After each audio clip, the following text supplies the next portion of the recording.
Hey guys, Garrett here from iOS Pro. Today, I'm going to show you guys how to get an iPhone 14 Pro like dynamic island for older iPhones today. See, on my 13 Pro Max, I have a very similar look for the dynamic island, but similar, but not exact. This will go all the way back to the iPhone 6s on iOS 15.0.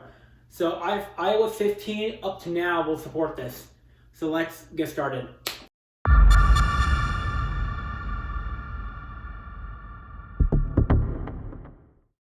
Okay guys, so in order to get the iPhone 14 Pro similar dynamic island for the older iPhones is, just go to the App Store and search this app called LCT Floating Timer Dash Stopwatch. You have to be running at least iOS 15 or newer for this to work. Alright, so when you click open, this is what you'll be greeted with here. You can also turn on different sections here for display, 24-hour and display date. So in order to activate the similar dynamic island-like interface, just click this button that says start floating.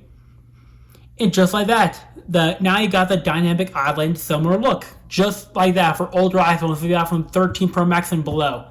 And the iPhone SE 3rd Gen. Just like that. That's all you have to do. Then, I'll hit stop floating here. Then next you have the countdown feature, which is known as the timer. Click it, start floating, and just like that. Just like the iPhone 14, you now have the timer up here. So you guys see they show the time date here in the dynamic island. This is very similar. It's not exact like the emoji, because a couple of years ago I made a video on how to get emojis on older devices.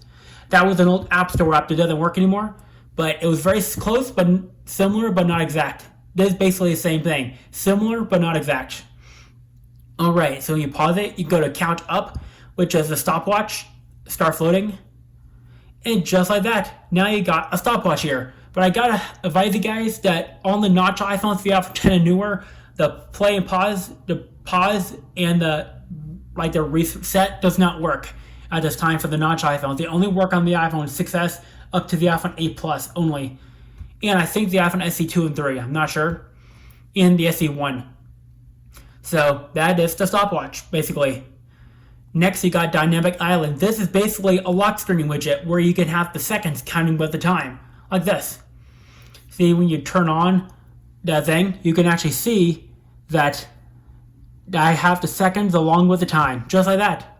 So it's very similar to the jailbreak tweak lock screen seconds, like in Cydia, but it uses the widget instead for live activities, running 16.1 or later, just for this part. Next, over here, you got floating style. See floating style up here? Just like that. So, you can choose a style like this one. This is one I would use. It takes up less space. Or you can use the boxy one down here. This one takes up a lot of space on the home screen, so it's best to do the upper one. So I'll do it again. Go to clock, start, and just like that. I've got the dynamic island, like a similar interface for the older iPhones, for the iPhone 13 Pro Max and below, including the iPhone SE 3rd Gen. In another video, in a few days, I'll show you guys how to get this, the battery widget to keep track of all the devices at once, including your Mac and other iPhones as well, not just your personal devices. So I'll show that in a different video. Alright, so that's how you get the dynamic island similar look for older devices. Alright, so that's pretty much it for this video. If you liked the video, give it a thumbs up for the video. Peace out.